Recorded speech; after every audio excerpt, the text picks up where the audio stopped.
Regular grades. Is that remote? Which one? Lackley versus Dewan grades.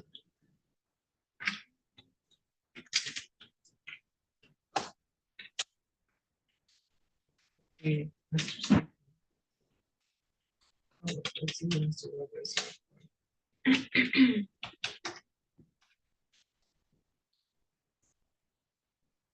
Okay. So, it was canceled. What about the Discovery Williams versus accelerated contracting?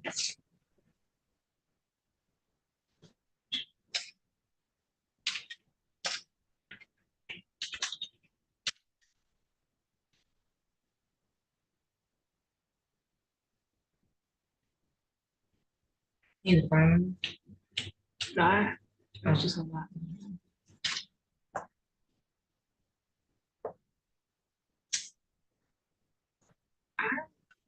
Okay, RSD, it's a lot. It's just was scheduled for. So the 22nd they put it on for, Something. they just did that on Friday? Why? So I see that that one was scheduled, but I don't ever see where he took it.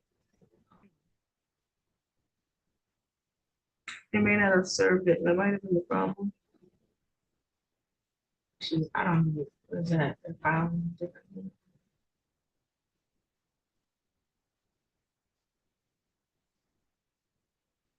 So on the 22nd, it was scheduled for the February. Okay, well, I'll cancel it.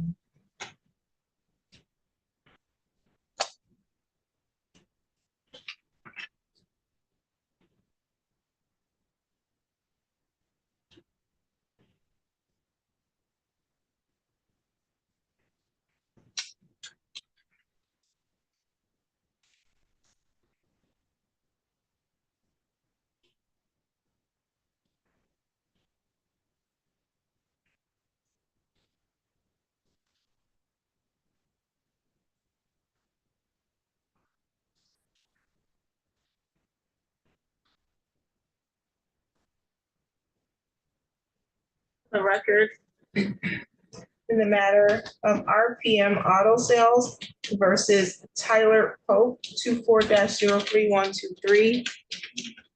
Council, can I have your appearance? Good afternoon, Your Honor. Brent Credible, hearing on behalf of plaintiff RPM Auto Sales. State your name, sir. Tyler Pope. Okay, today's the date and the time that was scheduled for a motion hearing. This is for a motion to set aside a default judgment that you filed, Mr. Pope, is that correct? Yes, ma'am. Okay, so you filed a motion to set aside a default that was entered against you. You filed that motion back on November 6th. Your motion states that when you first purchased the vehicle from the plaintiff, the tires were completely bald. The entire truck needed gone through, which you said you were promised would get done. They only fixed half the things and put used tires on it. The truck was nothing but problems while you was being charged through the roof. They completely took advantage of you because they seen a young kid in a tight spot. So you entitled this as a dispute to the judgment. However, this is after a default has been entered. So in order for you to set aside a default, you have to first show the court that you had good cause as to why you didn't appear in the case. Why you didn't respond to the paperwork when you were served, why you didn't file a counterclaim, whatever the response was going to be, you have to give me good cause as to why that didn't happen for you. And then a meritorious defense to the actual case, which I think what you put in your motion could be construed as what you believe your meritorious defense is, but you've not addressed the good cause. Were you served with this lawsuit, sir? Yes. You received the service? Yes. Why did you not respond? I was working. Okay, well then you don't have good cause to set aside a default. You have to provide good cause to default on something. You can't wait until you get a garnishment. That's always what happens. People get garnished, then all of a sudden they want to respond. to the lawsuit that they received months ago and they blew it off because they were working or they were busy or they didn't open their mail. The law says now if you want to set it aside, you got to give me good cause, a good reason that you failed to respond to the lawsuit after being properly served. I literally just had got my new job at those bridges now for a living, and I work 70 hours a week with 3 hours of drive time every day. I'm literally going 90 hours. I probably get home, shower, eat, and I'm off right to bed and then up at 4 in the morning. I'm not disputing that you're not It's just- swamped it or was busy, It was just one of those things where I. but you knew you were being sued. Yes. Okay, well, if you're too busy, then what people do is hire someone like a lawyer to respond for them. Didn't think about it at the time, and once I got the garnishment, like you said, that's when I decided that I needed to kick it in gear, because I feel like that paying back $9,000 for the truck that I got, I don't feel like it's fair, and I feel like I'm being taken advantage of. Like they have so many people in this area. Okay, Mr. Cradaville is here for the plaintiff. Did you want to respond to the defendant's motion? Thank you, Your Honor. I mean, I would agree with Your Honor that I don't see a good cause enumerated here. Seems like he put down what would be a potentially a meritorious defense. I don't, I guess, feel the need to go into the arguments he's making and counter those because, as the court said, there's no good cause. So I would just ask the court to deny his motion. Anything else you wanted to say, sir? Yes, I do. I believe solely in my heart that there's good cause because of this truck that I got. I was made promises. Well, that's a meritorious defense, But not good cause. I honestly don't know what. The good cause is to why you defaulted. Saying that you were working is not good cause. What, saying why I didn't make payments? No, good cause as to why you defaulted. So when you're served with the lawsuit, it tells you on there how many days you have to respond to the lawsuit. You failed to respond. You failed to appear in the court. And so they requested a default judgment because you failed to participate in the lawsuit. So you can't get notice that you're being sued and then blow it off because it doesn't fit in with your schedule.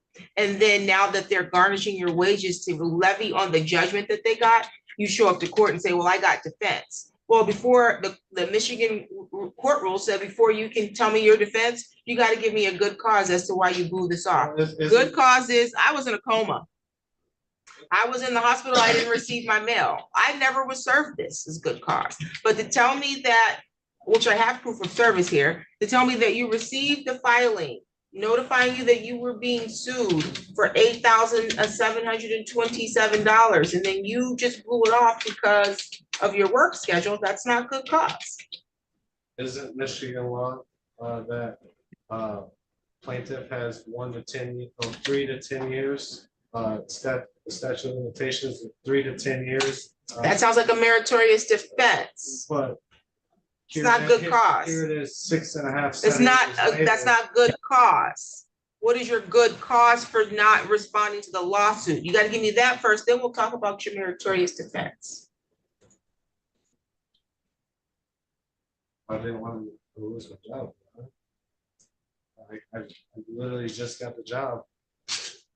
And it's a good job, and I couldn't. The week I got the job, tell my boss, hey, I got a court thingy going on, and I gotta. No one said you had to tell you. You know how you wrote that letter to set aside the default? Probably took you 3 minutes. Which I had to take time off. That's all you needed to do. I had to take if you have to take time off work to write 3 minutes, because you could have wrote your response and you could have mailed it in. But if you could have done that. You didn't do anything. You received it and you did nothing. So because of that, the court's not finding that you have good cause. I'm not saying that you needed to take time off work, but you did need to maybe you need to take time out of your sleep because you have been sued and you need to address the lawsuit. You can't blow off the timeline and then come in here and try to snowball all of the possible defenses. Those defenses were supposed to be properly pled in your answer. You could have filed an answer, which your paperwork that you received told you that you had an answer that needed to be filed. And it tells you the time frame. Your answer has to be filed within a certain time frame, depending on how you received service. You can't just blow it off because you got a new job. You can't just blow it off because you need a nap. You can't just blow off a lawsuit and then come in at your leisure to tell the court, well, I can take time off work now and I got a bunch, I think I was scammed. I don't know if you were scammed. If you were not, you never responded to the lawsuit. So according to the law, I can't set aside your default. So your motion is denied. All right. Thank you, Your Honor. Thank you. Can you provide an order? Yes, Your Honor. Do you want me to provide that under the 7-day rule or Uh, just the proposed order? yes, if you can provide that under the 7-day rule, that'd be great. Okay, Thank you. thank you.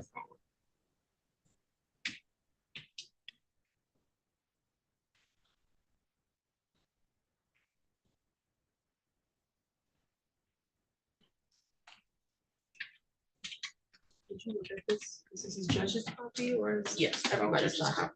This is judge's copy? You can put it in my office.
On the record in the matter of portfolio recoveries versus Dakira Love, 24-05798, council appearance. Good afternoon, Your Honor. Jeff Werber, P67124 on behalf of the plaintiff. Ma'am, state your name, please. Dakara Love. Okay, today was the date that was scheduled. This is for a motion for summary disposition that was filed by the plaintiff. Ms. Love, did you get a copy of this motion? Yes, Your Honor, I did get a copy of the motion, and then I did file a motion of my own and a response to their summary. Yeah, and Your Honor, I see that there's a date stamp on that response of November 13th. I received it in the mail on Friday, and it came across my desk today, so I'm just getting a copy of what she filed. Okay, yeah, I see that ours was date stamped 13th for the court. Yeah. And she, according to the court rules, she needs to serve it upon the plaintiff 5 days prior to the motion date. Okay, did you file a copy or did you serve a copy that is upon the plaintiff? Yes, I did serve a copy upon the plaintiff, Your Honor, and I did take a photo of that. Okay, what day did you serve it? I sent it the same day that I filed my response and put it and submitted it to the court. Right, but that's So not. it was well, please don't interrupt me. That was well before 5 days before the court date. So, if I could just grab my phone so I could give you a specific date, Your Honor, I apologize. I didn't have my phone right in front of me. You can do that. Okay, one moment. Thank you.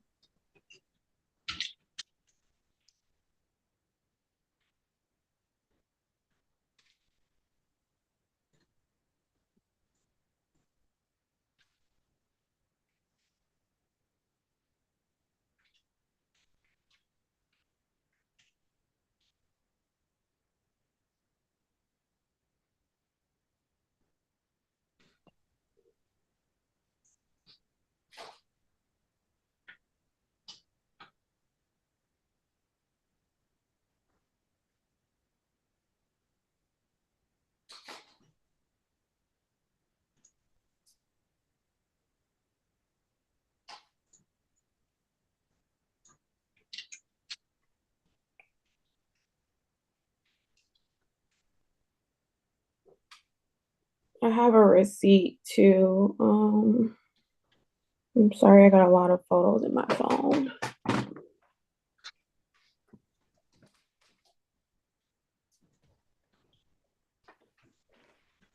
It's grabbing my purse.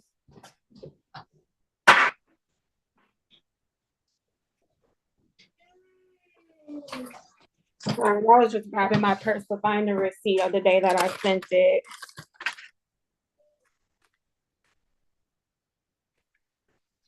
Okay, so I have one for October 17th. And then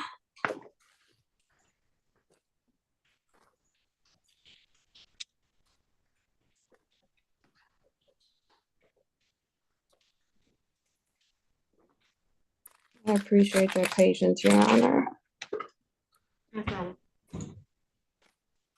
Your Honor, I'm sorry, but I served it on time. And the same day that I filed it with the court. No, ma'am, if are you looking for your receipt? You can continue to look for your receipt if that's what you're doing. Okay. Let's see.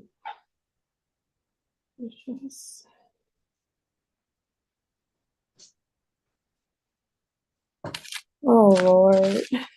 Okay, Mr. Werber, were you looking for time to respond to this response? I'm not sure what you're looking for. I was just stating to the court for the record, service isn't the date it's mailed. Service is the date it's served upon the plaintiff. And I wasn't served with the copy until Friday, which is not pursuant to the court rules. I need to be served 5 days prior to the motion, and I was not served. It's not when it was mailed. It's not when it was placed in the mailbox. It's when I receive it, when I'm served with it. Okay, well, if she put it in the mailbox on the 13th, you should have received it before Friday. Not with my experience with the mail lately at all. But either way, I'm ready to move forward with the motion. Friday, the 22nd?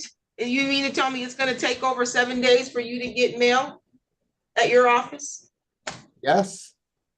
Oh, okay, well then she served it. You can proceed.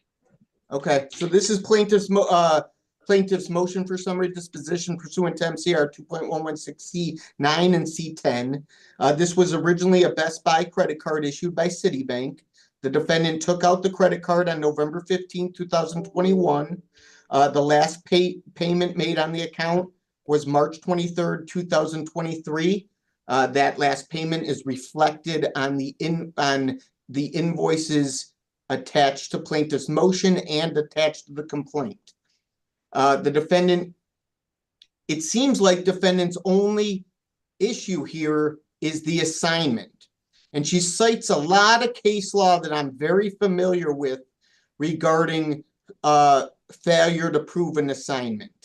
But in this case, and you can see what's attached to plaintiff's motion for summary disposition, there is not only a bill of sale and the redacted line item showing that this particular case was assigned to the plaintiff, there's a letter from Citibank that was mailed to the defendant, and that's attached to the motion informing her of the assignment. There's also Which exhibit pages, what exhibit was that? Because they entered mine with different exhibit pages. Which, do you know which attachment it was? Yep, I'm getting there. So the last two attachments to our motion are probably the most important. So the second to last exhibit in our motion is a letter to the defendant. And I'm looking at her current address. It's the same address that she currently lives at. And it's a letter from Citibank informing her that this debt is now owned by Portfolio Recovery. It provides the phone number if she would like to reach Portfolio Recovery. And it says, in case you have already sent payment to Citi, the payment will be forwarded to Portfolio Recovery Associates, LLC. So that is clearly proof that the account was assigned from Citibank to Portfolio Recovery. It has, like I said, defendant's name, her current address, the last four digits of the account number, all in that letter from Citibank.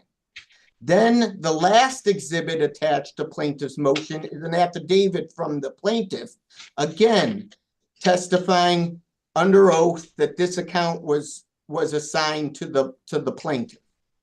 So the case law that defendant cites in her response, all of these cases had maybe just a bill of sale or just an affidavit or just one thing showing an assignment. That may be enough to prove the assignment, but in our case here, we have 4 documents to prove the assignment. Not only the bill of sale and the redacted line item, which is probably enough to prove an assignment, but we also have that letter from Citibank and an affidavit from the plaintiff. There's a Ohio appellate court, a 2005 Ohio appellate court case that said an affidavit is enough to prove an assignment. Again, I can go through each case that defendant cited if you would like. I'm familiar with all of them. But most of them just provided one thing to prove the assignment. And the courts ruled in some cases it wasn't enough, in some it was enough. In our case, and what the courts all say is you look at a totality of the exhibits provided by the plaintiff. And you see, Judge, we have multiple months of billing statements mailed to the defendant, showing transactions, showing payments made. We have this redacted line item. We have the bill of sale plus the redacted line item, plus this letter from Citibank, which I think is the most important document. It clearly states that Portfolio Recovery is now owns the debt. And then we have an affidavit from Portfolio Recovery. So reading over her answer and reading over her response, it's very lengthy, but I'm getting down to the one issue, which is she's not satisfied with the assignment, but plaintiff has provided more than enough to the court to prove that this account was assigned to the plaintiff. She's not disputing that she owes it. She's not disputing that she had this account, just that she doesn't want to pay Portfolio. And she wasn't a party to that assignment. She's a third party to the assignment. She doesn't get to pick and choose if it's assigned or not. So pursuant to MCR 2.116C9, defendant has failed to state a valid defense. Pursuant to MCR 2.116C10, there's no genuine issue of material fact. There's no need for us to proceed to a trial. Plaintiff has provided more than enough documents to prove the assignment and to prove the defendant owes the money.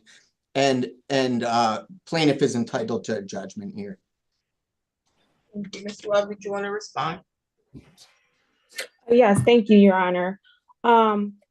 First, I'd like to start by addressing what the plaintiff said about the letter that was sent. I wasn't going to speak to that because I wanted to stick to what I believe to be the material issue here is that they don't have a valid assignment, which is outlined in the numerous case laws that he stated.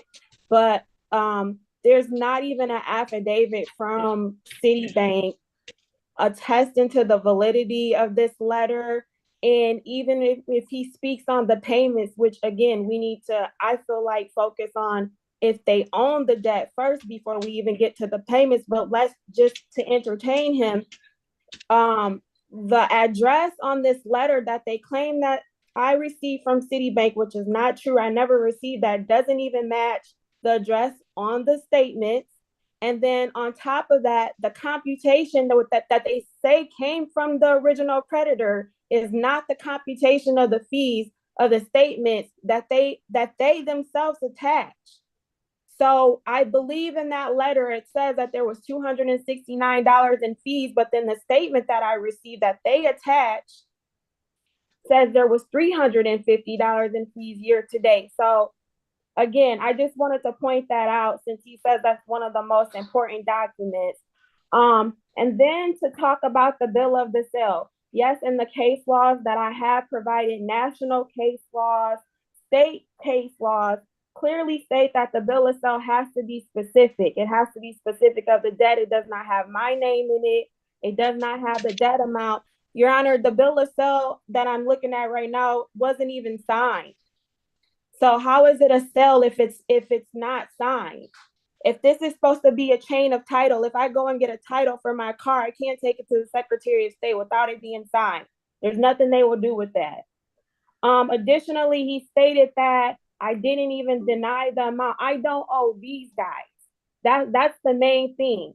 I don't need to discuss what I had with the original creditor if they can't even prove that they have standing to sue me in the court, that they are legally able to sue me. And then statute of frauds. There's no assignment. I never agreed to anything to them. I've never even had a conversation with them over the phone. I've never had any correspondence. In this affidavit that he claims that backs their pleading it was dated like 3 months before they even filed the complaint. So Your Honor, I was very clear in my defense. My defense is that I do not owe them. And I've listed the numerous case laws, national case laws for portfolio. Number one, they're violating a consent order. They had a consent order from the Consumer Financial Protection Bureau of their frivolous lawsuits that they bring against defendants, which clearly states that they are not supposed to pursue any lawsuits if they do not have creditor original level documentation, which they don't have here. They attach, Your Honor, this 2-column spreadsheet that doesn't have the original creditor name on it. And then, Your Honor, the sale file or these documents that they describe in the bill of sale is not even attached here. So how can I even interpret the bill of sale without them not even attaching the files here? In the sale file, Your Honor, if you notice, they have this, pardon me, Your Honor, for flipping through my pages, but they have in this bill of sale, number one, they have what they call a master purchase and sale agreement. It's not here. So number one, I can't interpret what they're talking about. Even if Citibank can even say they sue me, because Citibank securitizes all of their credit cards. So this is in a trust. They put that out there for public information. And then number two, Your Honor, and what they identify as Exhibit 1, it says electronic file identified as PRA Best Buy Fresh Flow 1223. They did not attach that file. What they put in here is a 2-column spreadsheet that anybody can use. I use Excel on a daily basis, Your Honor. We all know that book 1 is not the same as book _1, but the sale file here says port rec _ and then etc. So to my defense is that no, they don't have any legal standing. They're not a real party of interest. They have not provided proof that they own this debt. And I would like to also note, Your Honor, that I was not served properly. Thank you. You were not served what properly? The lawsuit? Yes. Okay, well, you've waived service because you've appeared. Once you appeared, you waived it, that issue. As to the issue of whether or not there's valid ownership of this debt by the plaintiff, I understand your disputes. I just disagree with them. There is clearly here a bill of sale. It's signed.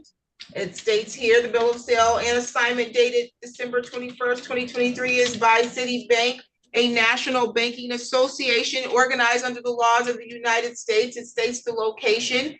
It states who the assignment is going to. It's signed by Citibank. It's signed by authorized title party, and it's also signed by Portfolio Recovery. It identifies in Exhibit 1, which is attached to it, the sale ID and the lot number. There is some information that's redacted. That would be the number of accounts and a cutoff date. That redacted information is something maybe if you wanted to discover further, you could probably do that if this was to pursue to a discovery period. But also there's another attachment that goes through account numbers and prior account numbers. It has your address on there, your date of birth on there. It has a consumer zip code for you on there. These are all the same address and contact information that was the same information that appeared to be on the original statements. In addition to that, they provided a copy of a letter that was sent to you, notifying you that this debt that you had accrued was being transferred. I don't believe that your dispute that they don't have proof that it was transferred or that they are lawful owners of this debt. I don't think it holds any weight because they provided the proof. And unless you can say that this proof is fraud, which citing statute of frauds does not mean that this is a statute of fraud issue, because this is not a statute of fraud issue. Nonetheless, I don't find that you have provided sufficient information or evidence to support your dispute as to whether or not they had a valid bill of sale or assignment of this debt. They provided that to the court and it was provided to you. If you don't like that that was provided or that there was a sale, that's personal, but you don't get to now decide that you don't have to pay this money back, that you don't dispute you owe to or may have owed to Best Buy. You're just disputing that they can now purchase the debt. Debts are purchased often. I think you're aware of that. It looks like you've done a lot of research or you have some experience in this area. In this particular case, the court's going to deny your objection to their motion. I'm granting their motion. I don't believe that you presented a valid defense upon the which the court can move forward with. I also don't believe that there's a genuine issue of material fact. You're not disputing the debt, you're disputing whether or not they have a valid assignment. The court deems the information provided before the court as a valid assignment. So motion for summary disposition is granted. Did you provide a copy of an order with your motion? Your Honor, may I say Yes, Your Honor. The Yeah. order is after the brief, but before the exhibits. Your Honor, Thank I you. have a question. You said The court, you read, no, I've rendered my order. So but you I'm read done off with my taking- birthday. You read off a document. I have no clue what document you read off. You read off my birthday. It was an exhibit. It was an exhibit. I didn't read the date that was on there. It was an exhibit that was attached to their motion. The first question I asked you was, did you receive a copy of their motion? You said you did. Are you talking about the 2-column spreadsheet? No, I'm not talking about a spreadsheet. That's what I'm saying. I don't know what I have their motion. There's not, the only thing that had my birth date on here and everything else was a 2-column spreadsheet. There's nothing I apologize. I apologize. I'm not going to put a document on the screen that has private information that probably should be redacted if it's going to be public. This is a live streamed viewing at this point, and the court is open to the public. But I did indicate to you what the court had reviewed, and you, I'm confident, received a full copy of the full packet, including the motion, the brief, and any attachments. Even outside of the date of birth issue that you're now rehashing, the court is satisfied that there was a proper assignment of this debt. And so there's no issue of material fact to proceed to a trial on this matter. So the court is granting the plaintiff's motion. I'll sign the order that was provided and you'll receive a copy of that in the mail, Ms. Love. Any additional matters for the record, counsel? No, thank you, Your Honor. Any additional matters for you, Ms. Love? No, Your Honor, thank you. Thank you. You're all set.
What matter are you here for?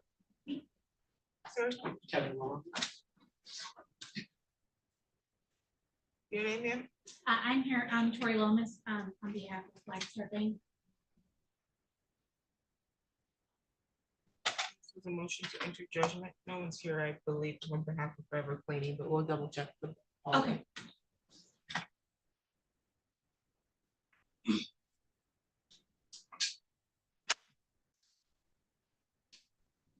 Enter default judgment. Yes.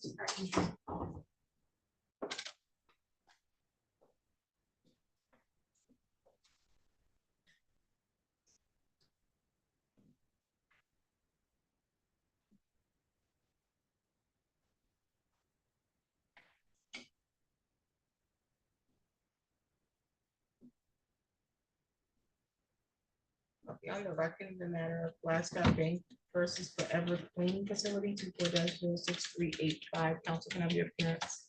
Yes, Tori Lomas, P87612, on behalf of the plaintiff, Your Honor. Okay, I know it's appeared on behalf of the defendant. This matter was scheduled for 2 p.m. for the hearing. It's actually 2:41. We do have a copy of your motion for entry of default judgment with a notice of hearing, and ultimately it looks like your pleading for default judgment was rejected due to not providing a name of the person served. That's correct.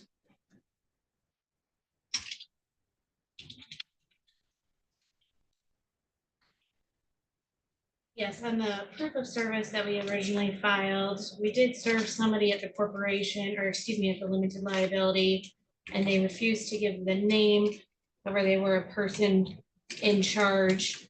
After we received that, we then proceeded to mail a copy of the summons. So they were a person in charge. Correct. In charge of what? In charge at that limited liability corporation. It says served female person in charge refused to give name.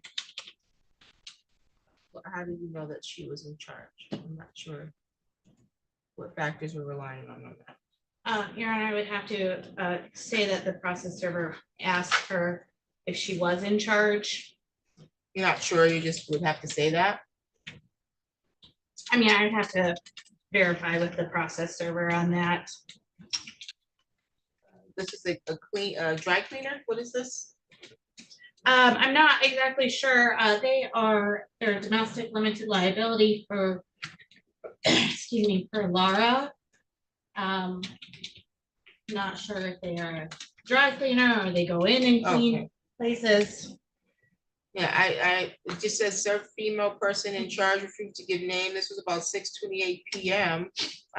It could be the person in charge of taking out the trash for all I know. I don't know what that means. I mean, you're pursuant to the court rule, all it requires is a person in charge. I don't know that this was the person in charge. We don't know that. Okay.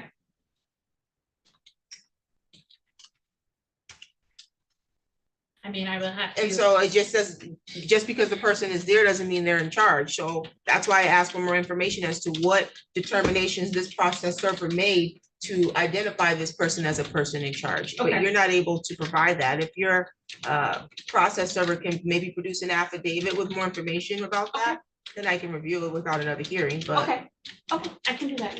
sounds good. Okay, thank you, Your Honor. No problem.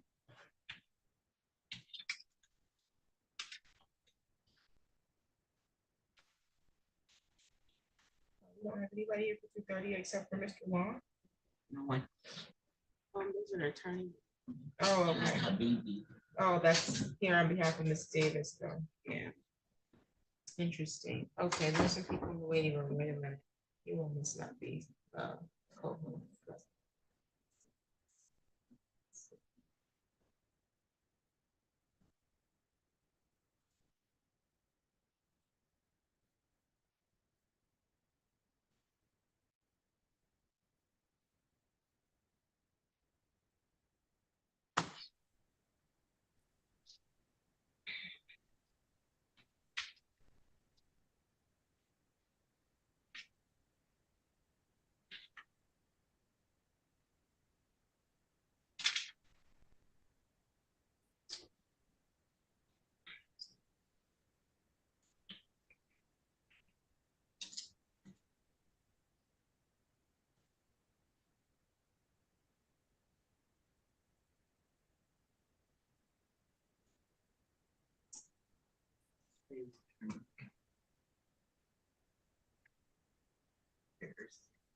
Okay, Mr. Beers, you here for Capital One? Yes, Okay, we have Mr. Long in person at the court. We can get him on a device so that you all can do a joint pretrial statement or discuss possible resolution of this matter. okay. Have a seat there.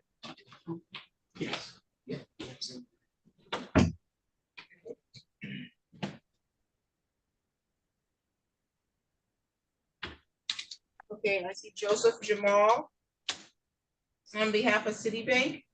Yes, I'm representing Citibank, and then I do have a LVNV funding matter as well. Okay, well, no one has appeared on behalf of Roberto Flores. How do you want to proceed on that one? We would request a default judgment to be filed and submitted on the 7-day rule, giving that notice to the defendant.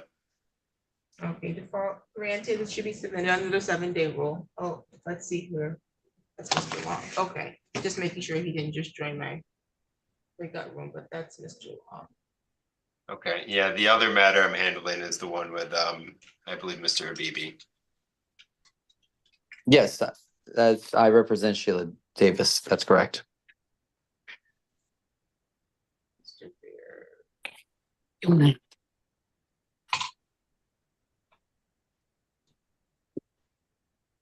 Okay, did you all need to speak privately? Okay, thank you. We are working on a resolution, but we can talk and to just confirm where we are with that, Your Honor. Not a problem. Okay, so you're working on a resolution. You think you need more time? I can reset the pretrial date. Yeah, why don't we just do that? Why don't we reset the pretrial? Our offices are in constant communication with each other, so we'll try to get this one resolved. If we can have 30 days, maybe to keep working towards that resolution.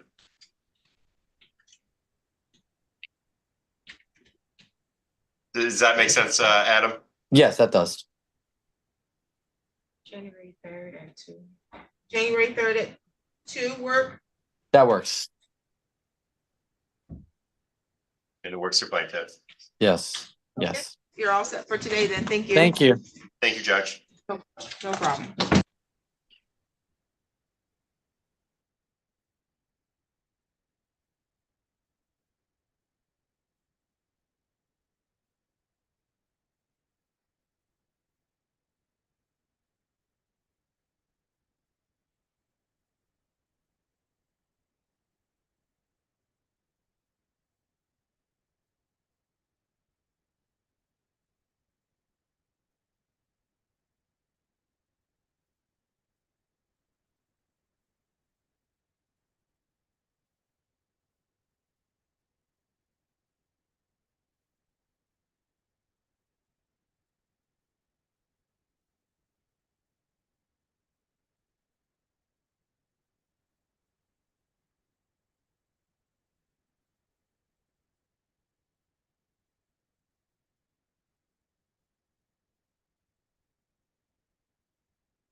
Yeah. Mr. Beers, are you all set? Yes, Your Honor. Okay, did you do a joint pretrial statement or are you gonna resolve the matter? We're going to do a joint pretrial statement. Okay, you're gonna file it with the court on my file, sir? Yes, we will. Okay, did you give permission for him to sign for you? Yes. Okay, do you have any questions? Okay, you're all set. Thank you. Your Honor, in the meantime, can we have 60 days discovery? That'll be on the joint, did you complete the joint pretrial statement? Okay, you're right. We'll Yep. put it on there. Yep, just put it on there. Very good. All right. Thank you. Have a good day. All right, you're free to go. Thank you. You too.